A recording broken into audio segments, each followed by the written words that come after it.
Хайырлы көн Татарстан, хайырлы көн, хөрмәтле телевизор караучылар. Бүген 14 декабрь шәршәмбе. Мин Эльза Әхмәтҗанова һәм тапшырубызның иҗат төркеме шушы минутта безнең белән булган һәрбер тамашачыга матур көн, күтәренке кәеф теләп калабыз. Бүгенге көн тарихка нинди вакыйгалар белән калганын алдагы минутта белербез. Бүген халыкара маймыллар көне. 2000 елда бер студент шаяртып, үзенең календарында 14 декабрь маймыллар көне дип язып куя. Шаяру традицияга әйләнә, ә интернет челтәре халыкара мәйданга таныта. 1911 елның 14 декабрендә Роальд Амундсен Көньяк кутупка барып җитә. 2 ел медицина факультетында белем алганнан соң, әнисеннән калган мираска Амундсен булачак зур сәяхәтләренә әзерләнә башлый. 1893 елның 14 декабрендә Мәскәүнең Кызыл мәйданында атаклы сәүдә үзәге ачыла. 1952 елда ГУМ дәүләт универсаль кибет дип йөртелә башлый. ГУМ Ауропадагы иң зур сәүдә үзәкләренең берсе, федераль һәйкәл.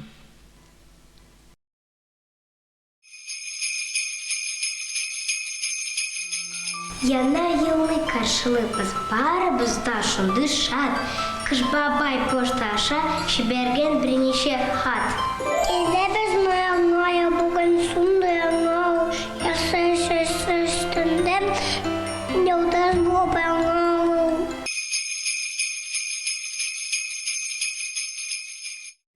Хәерле матур көннәр теләп, тапшырубызны дәвам итәбез. Иҗатның асылы хис кичерешләреңне образлар аша чагылдыра белүдер мөгаен. Иҗат сәнгать биеклегенә кадәр теләсә нинди гади шөгыльне дә күтәрә ала. Ә ике чын иҗатчының кушылып эшләү кабатланмас яңа рухи, эстетик кыйммәтләр һәм яңа сәнгать формалары тудырырга сәләтле.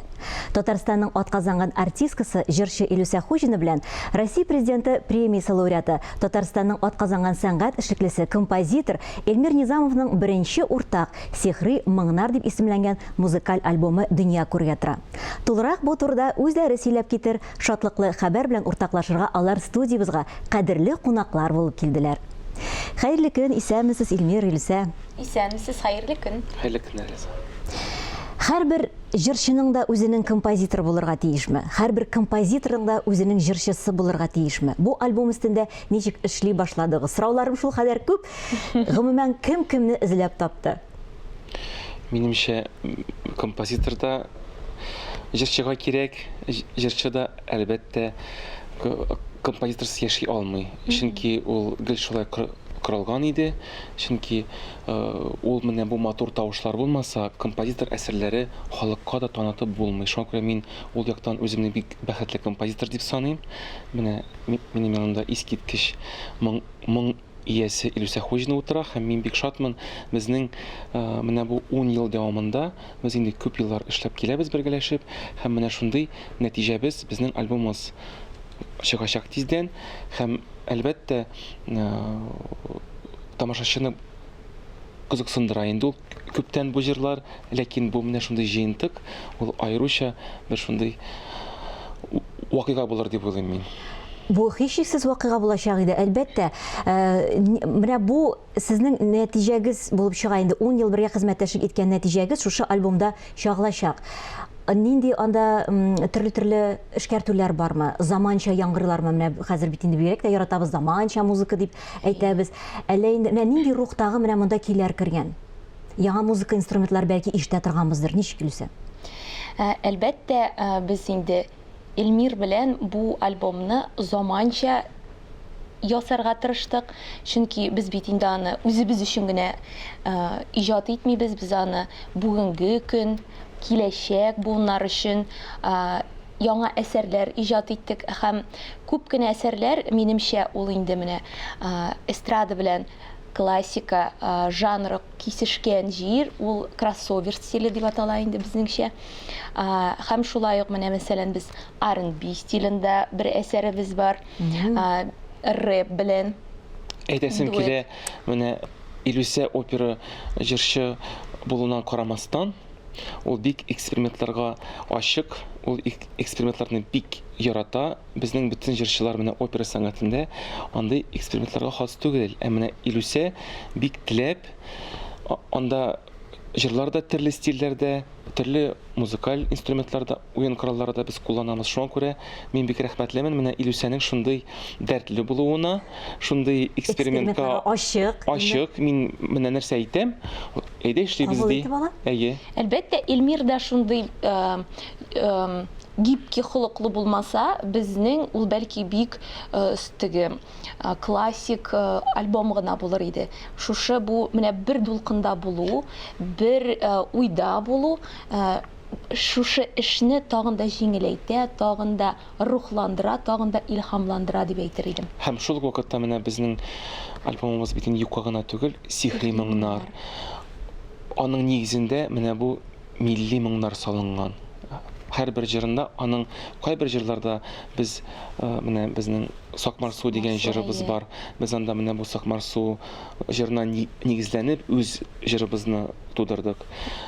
Кайбер җырларда ул заманча булса да, Илүсә тавышы белән, менә бу мелизматика белән, татарча мелизматика белән бизи.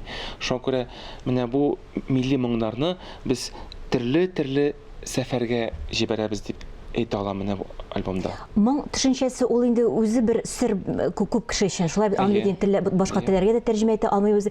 Ә менә бу сихри моңнар дип әйтү, миңа калса, бу үзе шундый бер табышмакка әйләнә.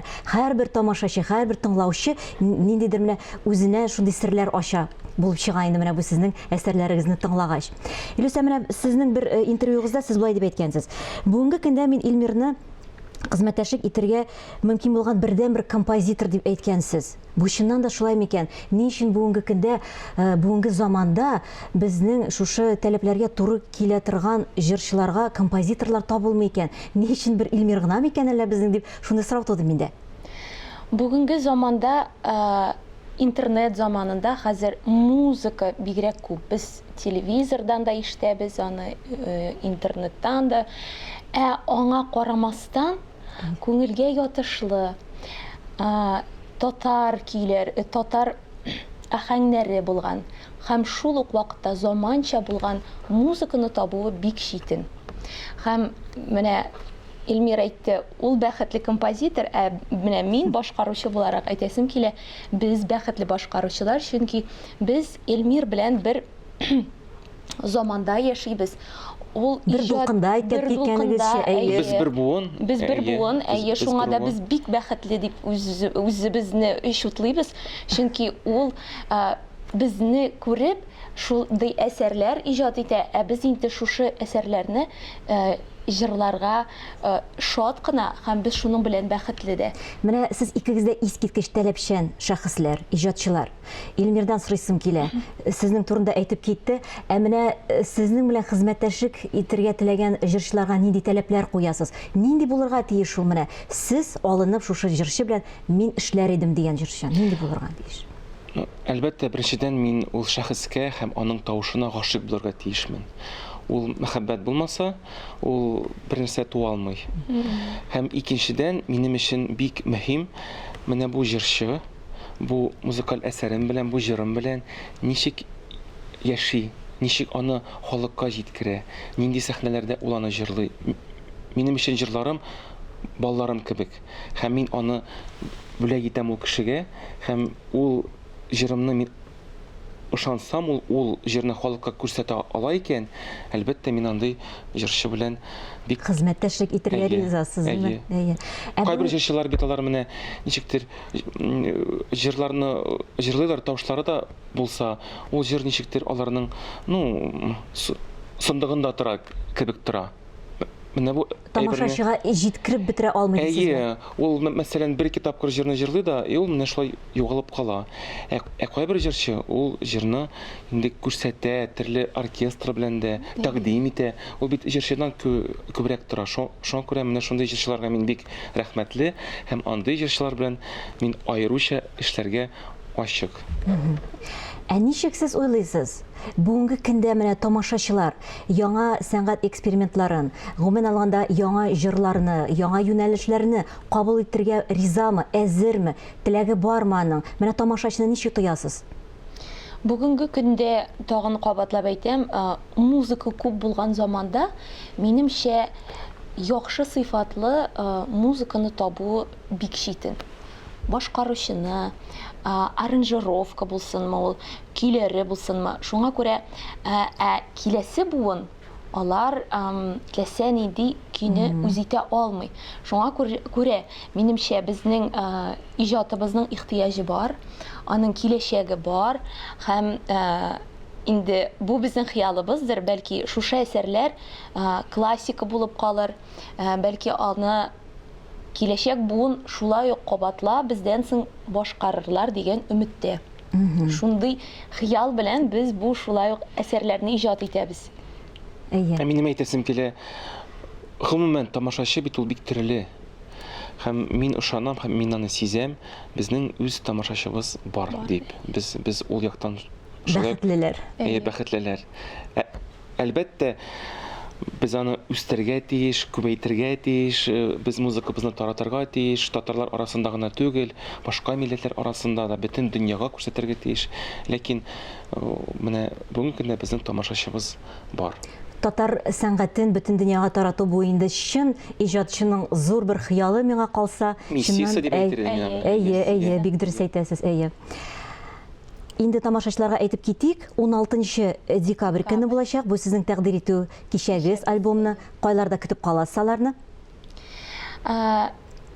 Национальный музей, Милли китапханә. Милли китапханәдә моң дигән театраль площадка. Шуңа күрә безнең сихри моңнар моң площадкасына булуы бик урынлы дип уйлыйбыз. Туры килгән ничек? Кичке сәгать 7-дә без көтеп калабыз һәм альбомнан иң үзенчәлекле җырларны башкарачакбыз.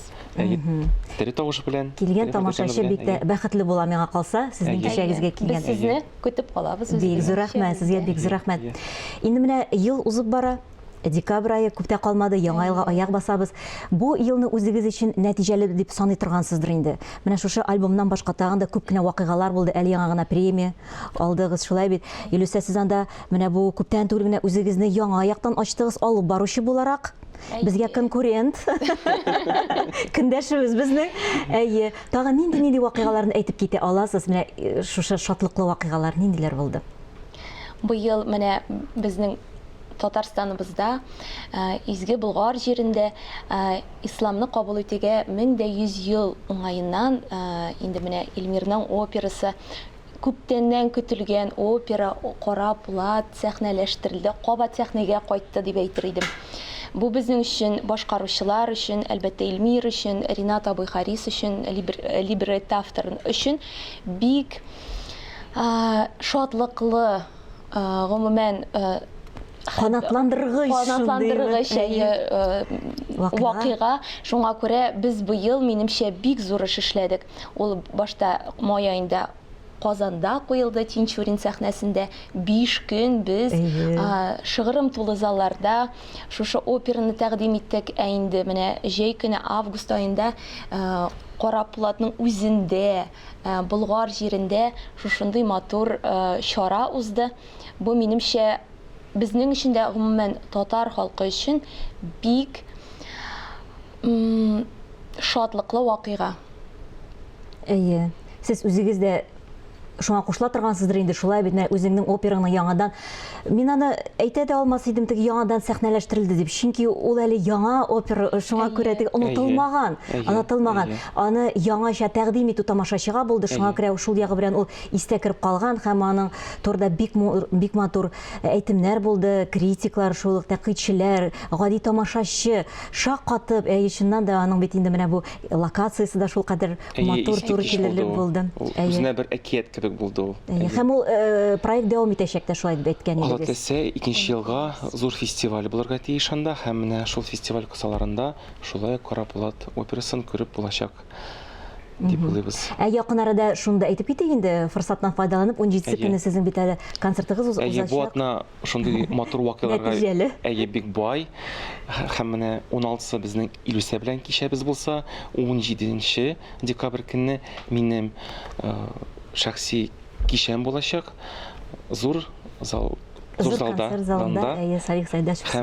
Һәм минем өчен бу шундый менә бу елның зур нәтиҗәсе, һәм мин тамашачыны шулай бик көтеп калам. Анда вокаль әсәрләрдә, инструменталь, оркестр өчен язылган әсәрләр дә яңгырашак. Һәм минем белән анда шундый зур аралашу да булачак. Һәм бөтен тамашачы миңа үз сорауларын җиткерә. О, бу кызык, бу нидер яңа яңа формат эзләп таптык.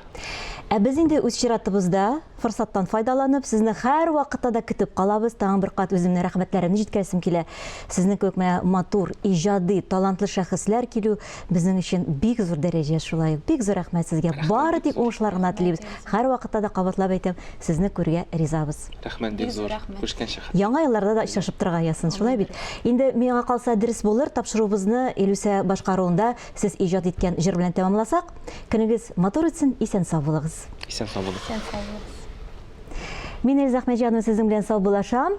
Һәр көнегезне матур фикерләрдән генә башлагыз, исән, имин булыгыз.